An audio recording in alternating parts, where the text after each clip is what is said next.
Hi, Bill here. I'd like to talk about stalemate patterns. Okay, so first of all, I'm going to put a black king on the board. It is easiest to stalemate the king in the corner, as it only has 3 squares to move to. It's a bit easier to stalemate than to checkmate. With a checkmate, white would need to control all 4 of these squares. With stalemate, you need to only control 3, so stalemates tend to happen with fewer pieces. I'm going to put the white king somewhere where it's not participating in the stalemate. I'll just put it down here. And now I'm going to go through the piece combinations, and that way we'll see most of the stalemate patterns. Okay, you can't stalemate with a single piece except for a queen. So if you put the queen and knights move away from the king, if it's black to move, it's a stalemate. So that's a fairly common stalemate pattern. And the other stalemating for the queen is on the other square, which is a knight's move from the king.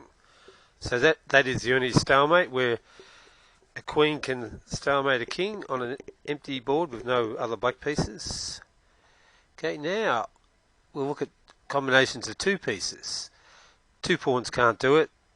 Bishop and pawn can't do it. Knight and pawn can. And because a pawn is a subset of the bishop, so a bishop can do anything a pawn can, so the bishop can control the same square. Knight and bishop's also a stalemate. And also 2 knights can also stalemate.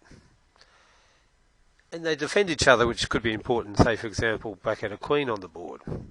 So it's quite valid to think of stalemate in terms of A, it's stalemate and it's the end of the game, or B, you stalemate the king when there's other pieces on the board, so the king cannot move. And then we've got the next one is going to be pawn and rook. So we've got a pawn on the 7th rank, defended by the rook on the rank. That's a stalemate. The other kind of stalemate with a rook is when the rook is 1 square diagonally from the king, and it's defended by absolutely anything. So in those cases, it is stalemate. And there's another stalemate too. We've got stalemate with the rook and bishop. So if we had something like this, that's stalemated much the same way a rook and pawn is. Or we could stalemate with a rook and knight, like this. So that's pretty much it for all the stalemates in the corner. If I put the king on the edge of the board, so it's a bit harder to stalemate in the corner, there's more squares involved. We can stalemate with a knight and a rook. That's one kind of stalemate. We can't stalemate with a 2 minor pieces, or a pawn and a piece, or a rook and a bishop can't do it. And 2 rooks can't do it. Hang on, 2 rooks can do it. So we can create a stalemate like this. Okay, so we've got a few stalemates there. Now we'll have some stalemates where white can use the king. So I'll put the king back into the corner. So we can stalemate with a king and a pawn, like that. Or the pawn could be over here, like that. We can stalemate with a king and a knight. So the white king's on the stronger square relative to the black king in the corner. All we have to do is control 1 square, which is very easy. We can control it with a knight there, or a knight over here. So we've also got stalemates with a bishop here, or a bishop anywhere on this diagonal, or a rook, as we saw before, a rook on the G7 square guarded by anything. And of course there's multiple stalemates by adding the queen, because the queen can stalemate on its own there anyway. Okay, now if we move the king to the side, so we'll move the black king to the side, and we'll move the white king over. We can stalemate with a pawn. That's a fairly important one. which can happen in a king and pawn against king ending, and stalemate with a bishop,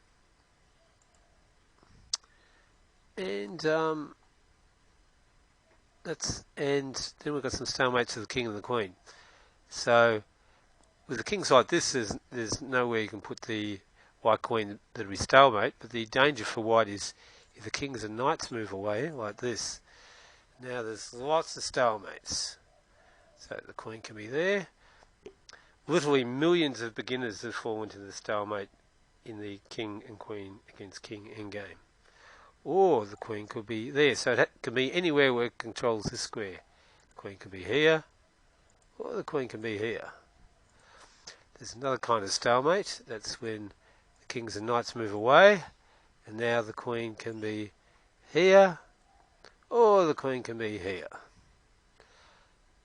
So we do have to be a bit careful with stalemate with king and queen against king. And there's a couple of other stalemates worth looking at where there's some more pieces. Of course, any position where black had pawns but all the pawns were blocked, all these stalemate patterns would still apply. Sometimes you mean stalemate with a piece. Occasionally the piece can't move, or the piece is pinned. Okay, so in this case, black is in stalemate because the knight is pinned and the king has no moves. And instead of the knight, we could have a bishop, and that would also be stalemate. So that can be a resource in those particular endgames. So pretty much covered most of the important stalemate patterns. There aren't that many of them. There's much fewer than checkmating patterns. And thank you for watching.